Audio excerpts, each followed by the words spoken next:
Let's talk for a minute about this idea of grounding and neutrals in a disconnect.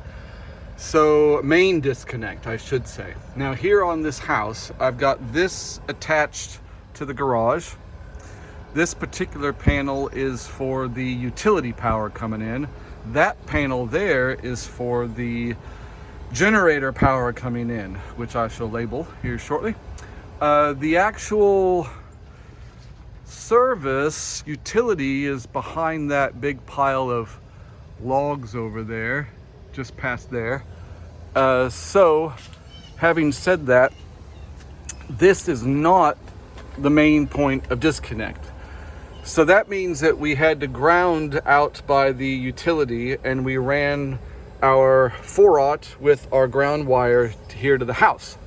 Now at that point, if you open up this disconnect, what you'll find is you've got these bonding bars going across the back that are bonding that bus bar to that bus bar. So what I had to do was actually loosen that screw right there, pull that breaker forward, undo all the screws holding this in, and take this out.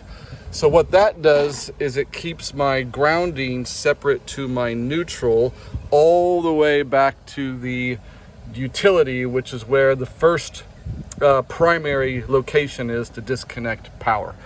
So it's a bit of a pain, and I've fluctuated back and forth because this breaker here really is the main disconnect for the house for all intents and purposes. If this house was on fire and a fireman ran around the back of the house, he would find these panels, he would flip that breaker and flip that breaker. But there's a 400 amp service back in the woods there, which he would never know was there. So, but regardless of that, technically, yes, the neutrals and the grounds must remain separated all the way back to the grounding target, which is at the utility. So that means that all of this grounding coming out of the panel in the garage has to go this direction. And then this SCR cable here is going to a whole nother panel inside the house. And then that means the neutrals then also need to stay separate on their own side. That way it's a parallel neutral and ground together all the way to the main primary point of disconnect.